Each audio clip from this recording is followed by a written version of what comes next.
Greetings,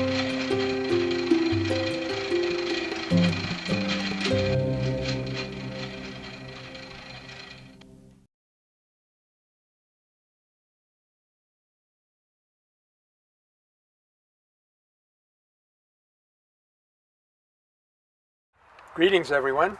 We're going to talk today about a very characteristic discovery of Gandhi's, possibly his greatest single invention, really. His revolutionary discovery that in a negative world, in a destructive world, in a world of separateness and lies, one of the most revolutionary things that you can do is build. You can construct something meaningful, something useful, bring people together, and that this was really the ultimate revolutionary act. Because he discovered that tyranny depends upon the illusion of helplessness. People have to feel that they're dependent on the ruling power in order for the system of domination to stay in place. And if I may, I just hint at a modern example of our own. Shortly after 9/11, President Bush said to the American people, take your kids out to Disney World, go shopping, and as he later said, my job is to protect the American people. In other words, the idea there is that we had no capacity to protect ourselves. And this is how domination works. It's been shown that because the American people depend on elites to defend ourselves, we become helpless at the growth of this elite. And as Eisenhower said, the military-industrial complex begins to hold us hostage. So, but apart from the question of defense, though that also became a very big issue in India. There had always been this issue where the British said that you need us to keep the Hindus and Muslims from killing each other, but the reality was that they were fomenting conflict between those two communities. They also said, after World War II started, you need us here to protect you against the Japanese, but due to some leaked information that came out long after the war, it developed that they really had no intention of protecting India. The first sign of a Japanese attack, their plan was to leave the country. So they prevented Gandhi from using nonviolent means to protect the country, and he had a plan all ready to go, audacious, but a plan, and they pretended to be imposing their own plan based on counterforce, which they really had no intention of using. So this is what I mean by the illusion of dependency, or part of it. And the other illusion was that you people can't feed yourselves, you can't clothe yourselves, you're depending for your most basic needs on us. And in that context, Gandhi realized that you could defang a large part of the dependency, a large part of the undemocratic, hierarchical, tyrannical system simply by taking care of yourself and building what you need. And that would roll naturally into an obstructive, confrontational type of posture, type of action, but you would be doing it on your own terms, at the right time, and from a position of strength. So it's interesting to ask ourselves, where did this idea come from? Because most revolutionists don't think this way. They think, get rid of the power that's suppressing us, and we're free. But Gandhi said, if you think that you're going to liberate India from political domination and then fix India's problems, you're dreaming. We have to first fix our problems and then get rid of the dominating system. So where did he get this idea? I think there were two sources for it. One I've already shared with you in our introductory talk when we talked about Satyagraha. I mentioned that he had this profound belief that the bedrock, that's the term that he uses, the bedrock of reality is positive. It's a benevolent, creative, constructive force. And all the evil that we see in the world, and he was not naive.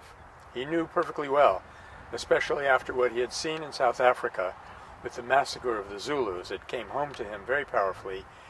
how much evil there was and how entrenched the violence and the racism was that was involved in the European domination and the colonialist system. Yes, there is a lot of evil. It's almost wherever you look, but all of that evil is, in a way, an illusion. It is a transform. It is a perversion of something good, of something positive.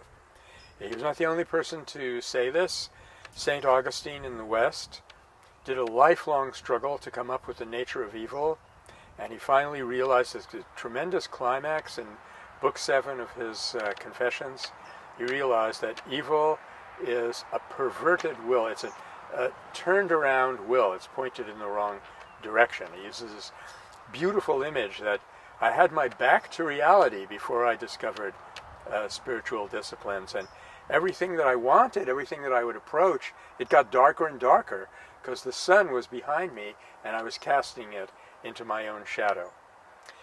So Gandhi too had this very deep realization that the underlying reality everywhere is positive. Now you may remember that when I was talking about satyagraha, I said that the power of satyagraha comes from the conversion of a negative drive, like fear or anger. In reality, it's a reconversion of that drive. It was originally love.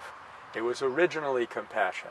It gets turned around into hatred and fear, the separating emotions. You turn it back around by resisting them as they're presented to you.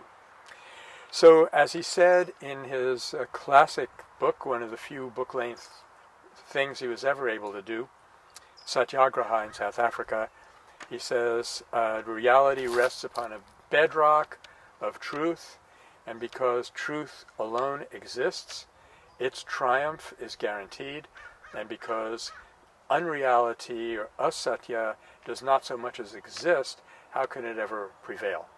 That was one of his deepest, I think we could say that was his deepest held belief. There was another source for the constructive program. It came from, this comes to me from a discussion by Narayan Desai, who grew up for the first 23 years of his life in Gandhi's presence, in Gandhi's ashram, because his father was Gandhi's secretary, Mahadev Desai. And Narayan said that as far as he could observe, constructive program came from compassion. It was based on pure compassion. Like, for example, Narayan started a school. There's about 60 village children in this school. More than half of those children were suffering from night blindness, meaning that they had to end the school in daylight because those kids couldn't see anything after nightfall. They discovered that night blindness was dietary. They discovered that 1 glass of milk a day cured those children of night blindness. So out of that kind of compassion, immense compassion for his fellow human beings, that was emotionally, that was the source for the discovery of constructive program. Gandhi himself, in South Africa, predicted that there would be an outbreak of plague in Johannesburg because he observed the conditions. Nobody believed him. The outbreak occurred, and he immediately volunteered to serve plague victims when nobody else would.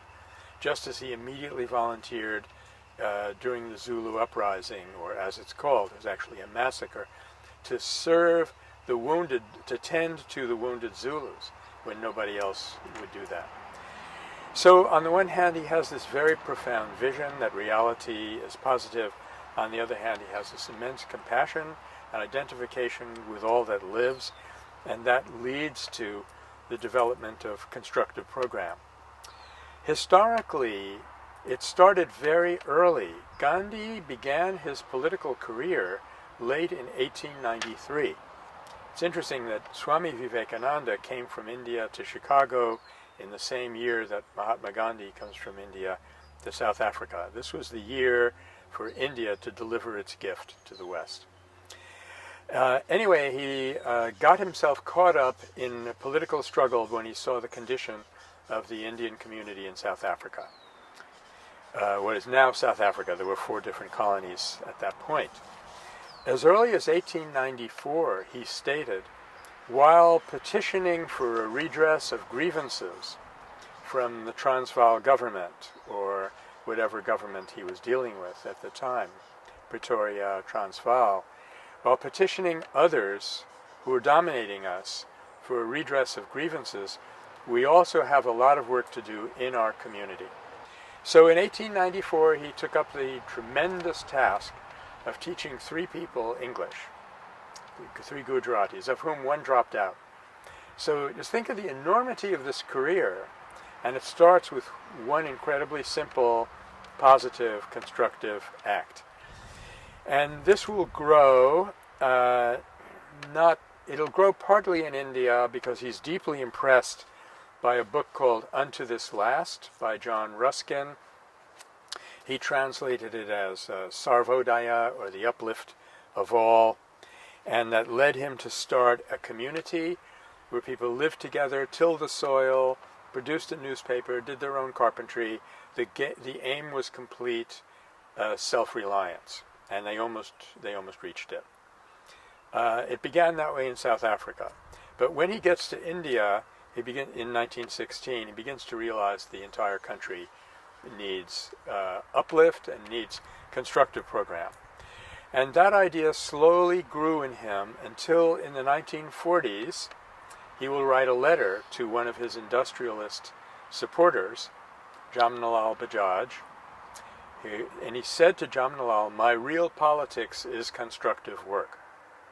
So sometime between 1894, 1902, when he reads Ruskin's Unto This Last and starts the first community in South Africa, and the early 1940s, he has come to feel that constructive program is the revolution, and that it is the primary revolutionary act or modality. And in 1964, he wrote a little pamphlet like this called Constructive Program, Its Meaning and Place. By that time, the idea of constructive program had developed into 18 projects. And it's very interesting to go through these projects, as we're doing in the Metta Center right now, and asking ourselves which of these apply directly to our own situation today, which apply with some modification, and are there some which maybe don't apply at all. These 18 projects, if carried out successfully, would have led to the complete rebuilding of Indian society and Indian culture almost from the ground up. And that he realized kind of early when he launches the first non-cooperation campaign in the very early 1920s. He called it Swaraj in 1 year. I will give you political liberation in 1 year without firing a shot if you give me complete cooperation in constructive program. That cooperation was not complete, and Swaraj didn't happen in 1 year, but it happened about 20 years later. So these 18 projects dealt with many abuses, many shortcomings in society. They dealt with substance abuse. They dealt with disenfranchised communities, which ranged from Hindu-Muslim unity, which was the big one, where he almost felt it was out of his control, to how the caste system would be organized, how the Indians, with the Sanatani Indians, the Aryan people in India would relate to what he called the Adivasis, or the indigenous people. It is a somewhat more present problem in India than it is in the US and Canada, though it still exists here. It dealt with students, and above all, it dealt with Gandhian economics, which was village-based, need-based economies building from the ground up. Now, the beautiful thing about Constructive Program was that there was one project in it which was fundamental, and everybody could do it, and that was Charkha, the spinning wheel. And the beauty of Charkha was that it directly addressed a basic, fundamental economic need. We talk about food, clothing, shelter. This was clothing. The other big Constructive Program campaign we're going to talk about in a little bit, dealt with food, salt. So you were giving people back their economic sufficiency, making them in a very strong position to say to the British, we don't need you. If we cannot solve our communal problem and we cannot defend ourselves from the Japanese, we need British arms. If we cannot feed ourselves and clothe ourselves, we need British manufacturers. But if we can do all of those things, we don't need you here for anything. So thank you. Kindly leave. So those 18 projects, which really are still deserving of study, and the general configuration of them, where there was one central project that everybody could participate in, that meant that the freedom struggle had a durability, a continuity, which protest struggles usually fail to achieve. If you are against some abuse, some injustice, and you fight that injustice, one of two things is going to happen. You're going to win or you're going to lose. If you win, the struggle is the campaign's over. If you lose, the campaign is also over because you don't know what else to do. But in his case, when there was a major, what I like to call obstructive program, or satyagraha, a resistance movement, a direct action, and it was thwarted for one reason or another, he would have people fall back on constructive program. So you keep in touch with one another and you keep the movement going. And in that way he is able to build from the landing, well actually dating from the South Africa days until the climax of independence in January of 1947, he is able to, August of 47, he is able to build continuity until he had literally, close to 100 million people who were following him and yet developing their own independent capacities and empowerment. So he will say, the subtitle of this pamphlet is Constructive Program, Its Meaning and Place. So I want to say a little bit more about the meaning and then talk a little bit more about the place. I will define constructive program in the following way, because some people think that if you just get out and build something, you're doing constructive program. As our friend Nicholas, who recently came back from the Occupy gathering, is talking about building basketball hoops in the Bronx as constructive program. It's a constructive thing to do, and it is helpful. Yes, it fulfills all of those criteria. Not necessarily for me. I'm too short for basketball, but some people will be benefited by this. But it's not what I'm calling constructive program. To be constructive program, here's the full definition as of this week, July 10th, 2012. Constructive program consists of politically or socially significant, non-symbolic, self-empowering work with revolutionary potential. In other words, you could build a basketball court in every inner city in the United States and it would hardly make a dent in the war system, in the economic exploitation, in the Supreme Court deciding that corporations are people, all of these things that are keeping us down. So it has to be work which is politically or socially significant. It really changes situations on the ground. Something like community farming is a good example of that. It has to be non-symbolic, has to be concrete, which community farming definitely is.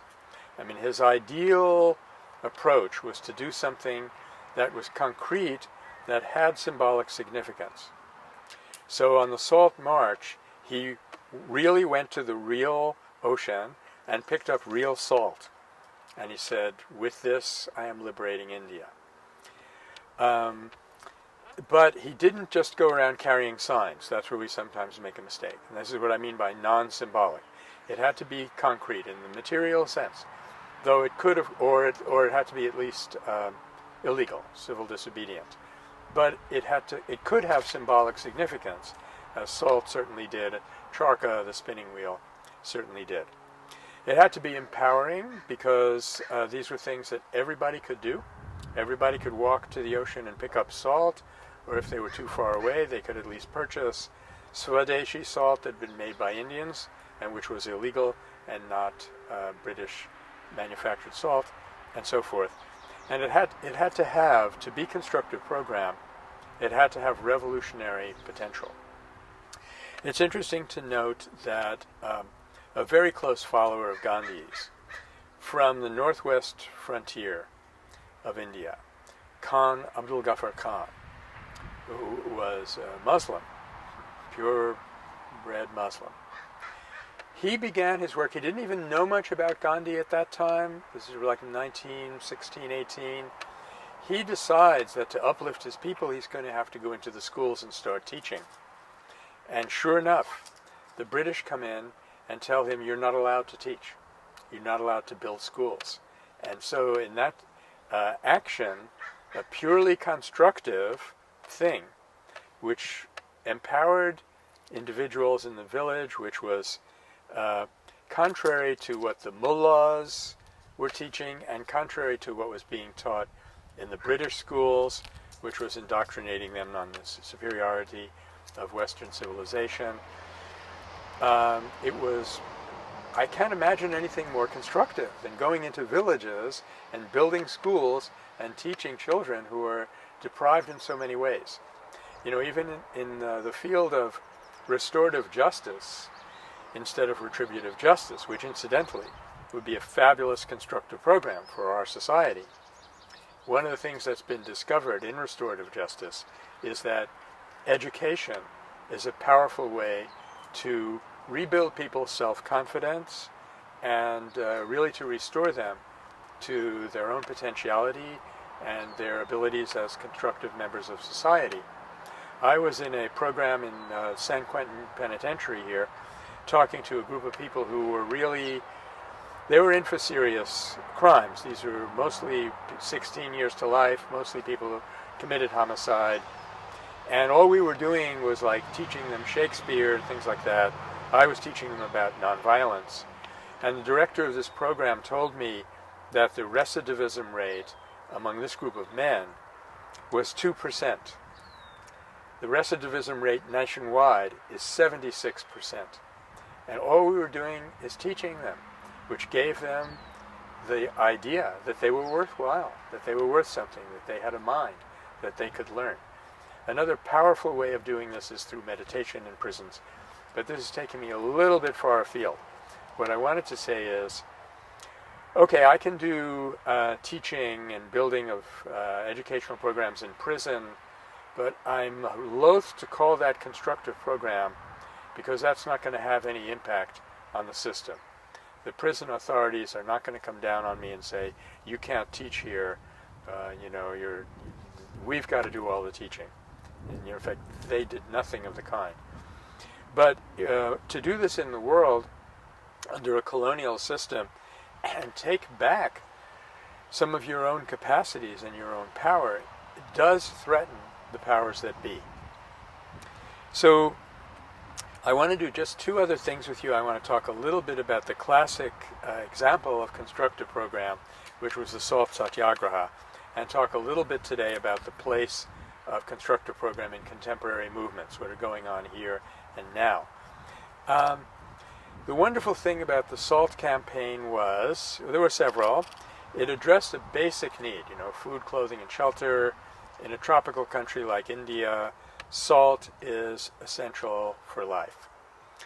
When the British, Gandhi called this the cruelest thing that the British had done in 200 years of colonizing India, was to take away their salt and say, you can't manufacture salt, we have to manufacture it for you, and that gave them a death grip on the country. So standing up and saying, no thank you, we'll do it ourselves, was to liberate yourself from that death grip. And it's because it was so basic that the British kind of instinctively saw that if they got control of that, they would have the country under their thumb. It's a beautiful campaign because it starts off purely constructive program, we're just making salt, but it happens that making salt is illegal, and so it crosses over to obstructive program, and before you know it, they're being beaten, they're being jailed, and they're being going up against the authority. It's perfect because it was what I call a stealth campaign. The British they just didn't get it.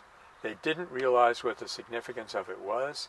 The Viceroy actually said, "I am not losing any sleep over the salt campaign." He may not have lost any sleep, but he lost the whole country. Because in the end, the salt campaign liberated India, and everybody knew that. But here's the interesting thing. It was a good example of what we sometimes call work versus work. The salt campaign was a failure on the technical level. The British did not change the salt laws very much. They threw tens of thousands of people in prison. When they came out, the salt monopoly was still more or less in effect. But everybody knew, and an American journalist was on hand to tell the world, everybody knew that this regime is over because they have beaten people with steel and bamboo, and those people have not even lifted a hand to defend themselves. And any moral ascendancy, he said, that the West thinks it has over India today has been broken here at Dharasana.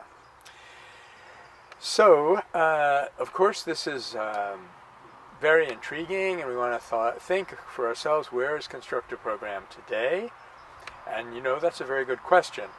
I think what we can say about contemporary campaigns, anything from Gandhi and King to the present day, is that by and large they have tended to be either constructive program or obstructive program, or protest, or direct action, rarely both.